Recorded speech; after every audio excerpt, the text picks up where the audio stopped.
Cabo, this na saloon. Na inside saloon you dey so.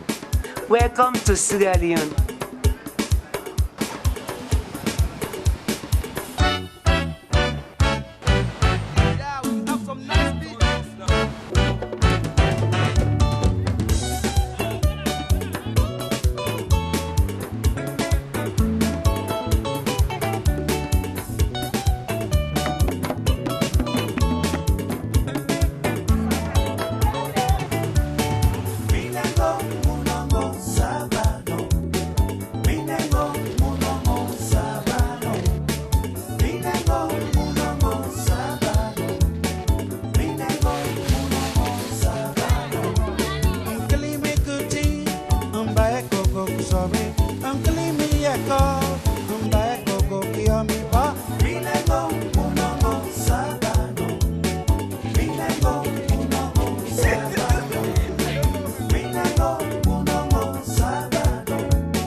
I say welcome to Sierra Leone. Welcome. Welcome to Sierra Leone. Welcome.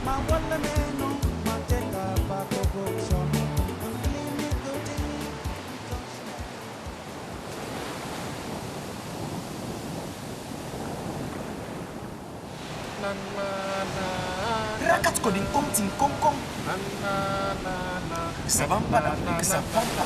Na na na na na na na na na na na. I say Freetown, Freetown, oh Freetown, Freetown, Freetown, oh Freetown. At any time, Greenwich Mean Time, you're invited to come to Freetown. Welcome to Freetown, the capital of Sierra Leone, a beautiful country on the west coast of Africa. Sierra Leone has many things to offer and is waiting to be explored. Walking through the streets of Freetown into the heart of the city becomes a special experience. You'll soon find out that there's more to this place than first meets the eye.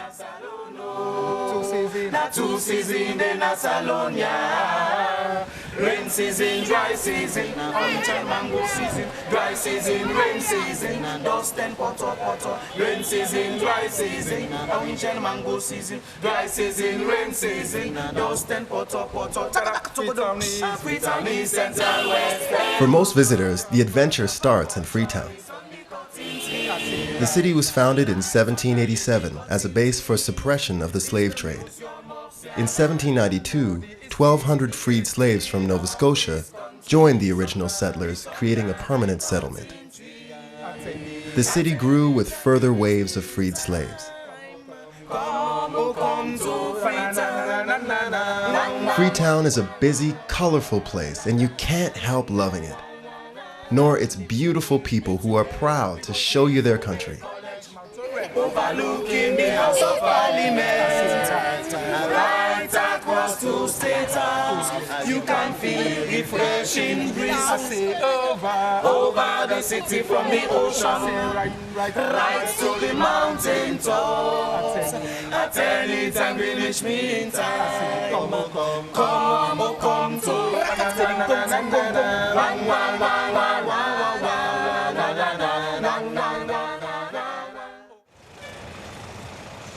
Sierra Leone is close to Europe, only a 6-hour flight away, and there are several flights per week, so getting there is easy. The best time to come for a visit is from November to February, when Europe is suffering from a cold, gray winter. As soon as you get off the plane, you will feel the warm air and smell the sea. There are many beautiful white sandy beaches just waiting for you.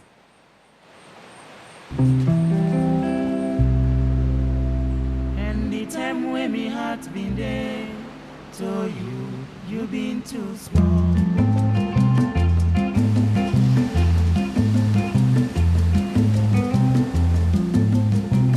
Sierra Leone's beaches are spectacular in their number, beauty, and wilderness. With more than 50 kilometers of excellent beaches, each with its own unique attractions and feel, the choices are endless. It's up to you.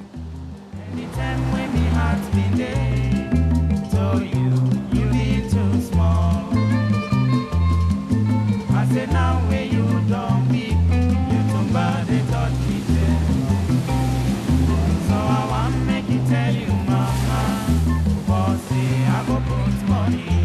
All the beaches are along the Freetown Peninsula. It's also one of the few places in West Africa where mountains rise near the sea. These beaches are not overrun by tourists and made for those who enjoy peace and sun.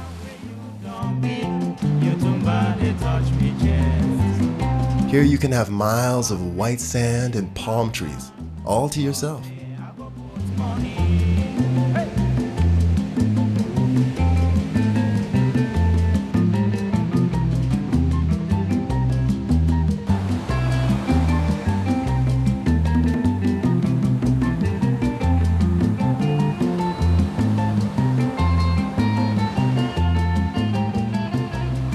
If you're able to pull yourself off the sand, catch a speedboat and visit some of the exotic islands along the coast,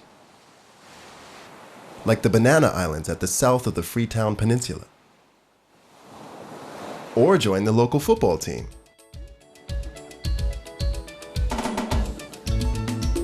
As in many other places in Africa, football is very popular in Sierra Leone.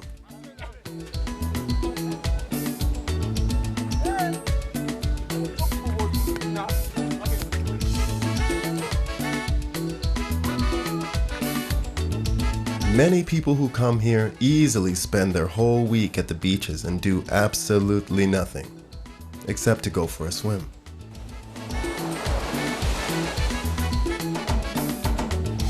For swimming, the ocean is warm and safe.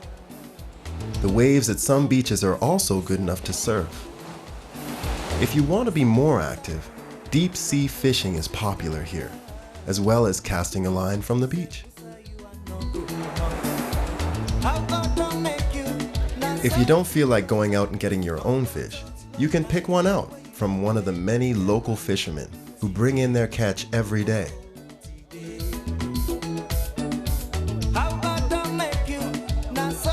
They provide the restaurants in and around Freetown with delicious fresh fish.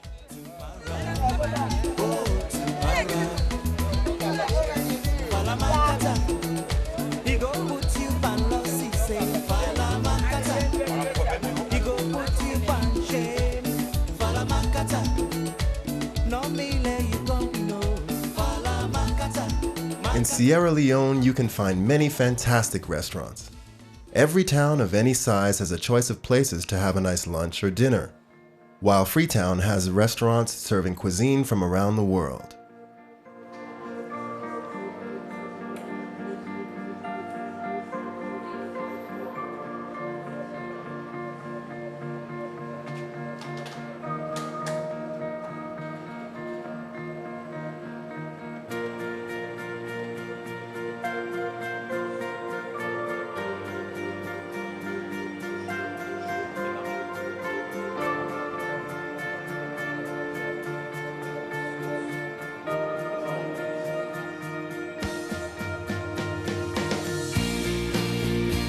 When it comes to accommodation, there are many good possibilities.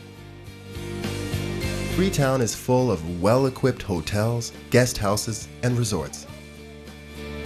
They have comfortable rooms, and most of them offer all the features you are looking for, including sea view and a dip in the pool.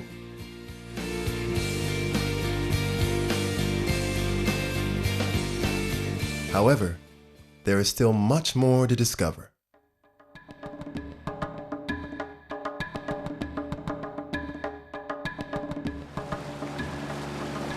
Bunce Island, 15 kilometers east of Freetown. In the 17th and 18th centuries, Bunce Island played an important part in the early history of the country. It was a major slave trading post on the West African coast. In terms of the long-term impact and in terms of the legacy of the transatlantic slave trade, Sierra Leone is perhaps the most important country in West Africa. Today, you can see the ruins of the British-run fortress, where thousands of slaves stolen from upcountry were brought down and held in an open yard.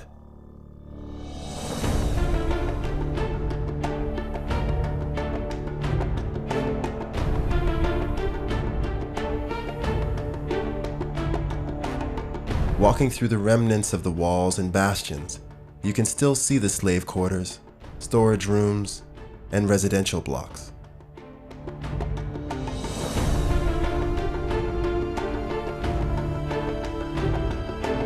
There are also tombstones marking the graves of some of the European slave traders.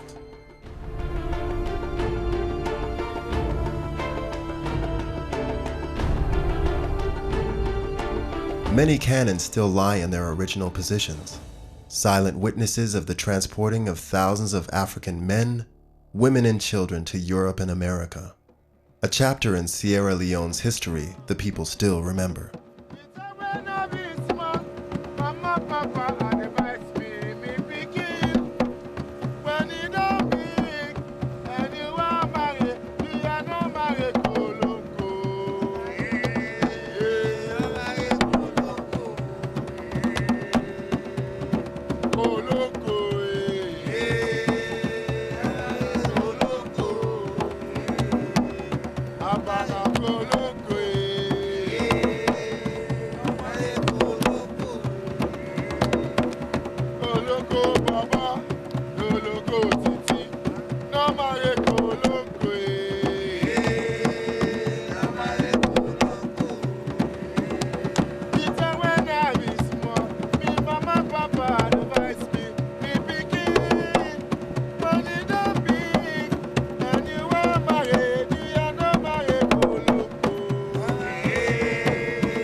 Slave traders soon realized that people from this part of the world were very good rice planters. And so there was a high demand for Sierra Leonean slaves who were taken to places like Charleston in present-day South Carolina and the Sea Islands, where they helped to develop a rice culture in those places.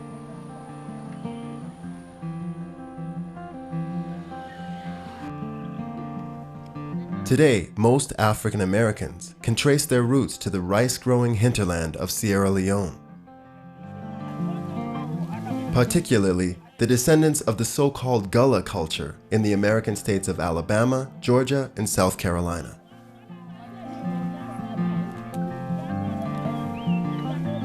The Gullah, originally slaves taken from Sierra Leone, developed a distinct culture like back home in Africa.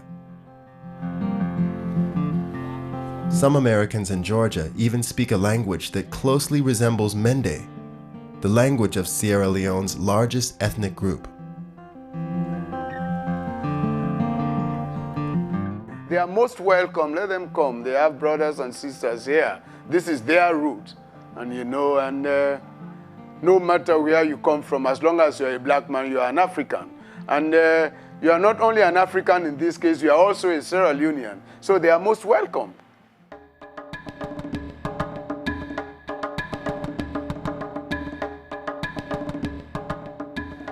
After the abolition of slavery at the end of the 18th century, a naval base was established in Sierra Leone to serve as a settlement for freed slaves. This place was called the Province of Freedom, which later became Freetown.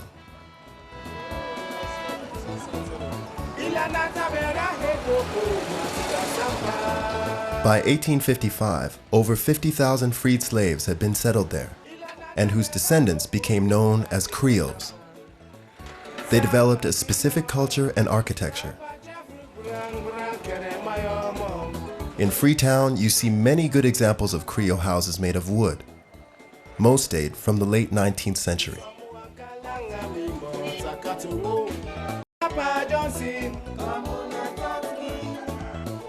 There is also the language. Most of the people in Sierra Leone speak Creole, a form of English evolved out of a mix of languages from the various settlers and traders. Sierra Leoneans will be thrilled to hear a visitor using some basic Creole words.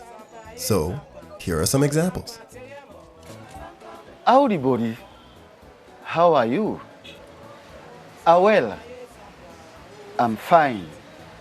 Come make you can enjoy yourself a little bit na saloon.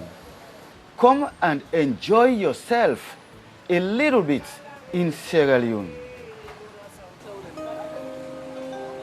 Part of Sierra Leone's cultural and historic heritage is the Maroon Church, named after one of the original groups of settlers. The church was built about 1820, making it one of Freetown's oldest. It's just 2 blocks away from the famous and notorious cotton tree. This tree is older than the city itself. Slaves were once sold here, and under its huge branches, the Nova Scotian settlers sang hymns in praise for their safe passage. Today, the cotton tree marks the entrance of the busy downtown. The National Railway Museum, another important historical place. The museum pays tribute to the country's long-gone railway, which once stretched more than 400 kilometers nationwide.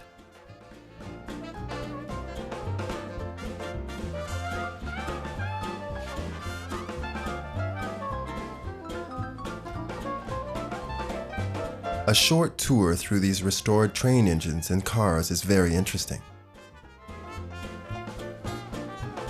Among the most shining examples is the British governor's personal coach, built in 1930.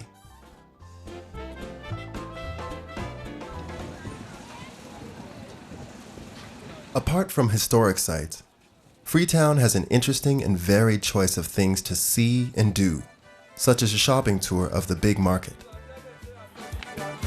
When you enter the place, you will be surrounded by a wide range of traditional products, arts and crafts such as basket weaving, wood carvings, palm furniture, and rustic pottery. Come inside and have a look. Come inside, come have a look.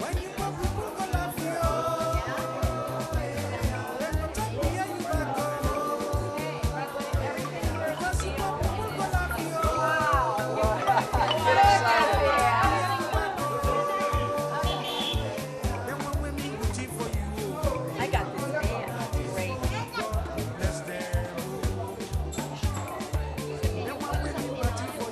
Different shapes. This is also this one we call it stainless iron. Stainless. Black stone. It's all over black stone. Stainless. One of the most desirable of Sierra Leone's handicrafts is its homemade cloth. Sierra Leone is known for its fabrics, especially country cloth and gara. Gara is a thin cotton material which is tie-dyed or batik printed, usually with bright synthetic colors which makes for cheerful curtains, sheets, and outfits.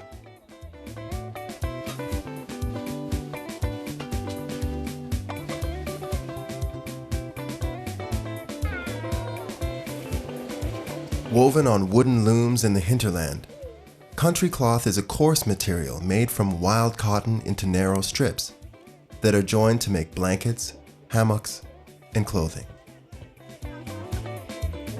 Apropos clothing, walking through Freetown, you will find many fashion shops with interesting designs.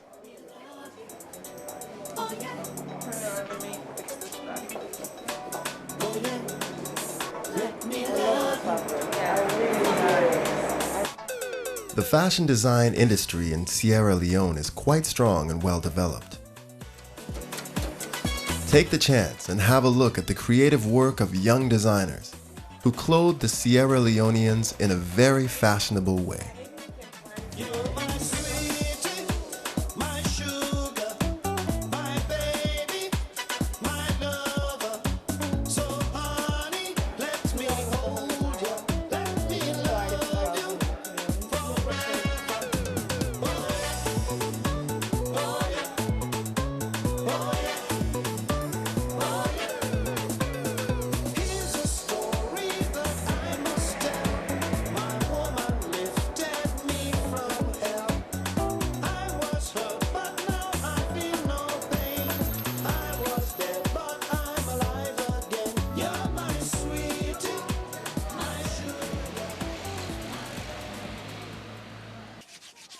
In spite of Western influence, traditional norms and customs still dominate. A large proportion of the population still observe their traditional beliefs and cultural practices. with masks playing an important part. Like this mask, it represents for the fishermen on the beach. Anywhere they fishing in this country, they have a mask. At times when they want to fishing, that mark will go and show them the particular place where they will go and catch so many fish for that day. Masks are a major feature of many ceremonies.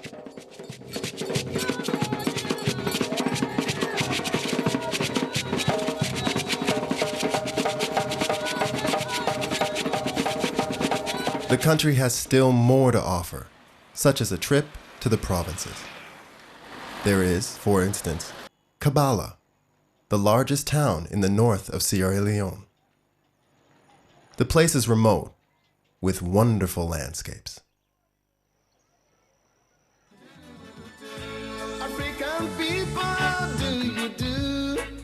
Kabbalah is a pleasurable place to spend a few days and get another feel and insight into the life of Sierra Leone's people. We should try to live together, not to kill and eat one another. We are from one father and mother, so that means we are brothers and sisters. In your home, give peace a chance. On your ways, give peace a chance. Whatever you do,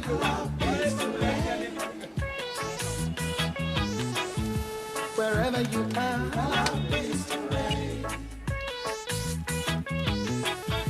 whatever you say,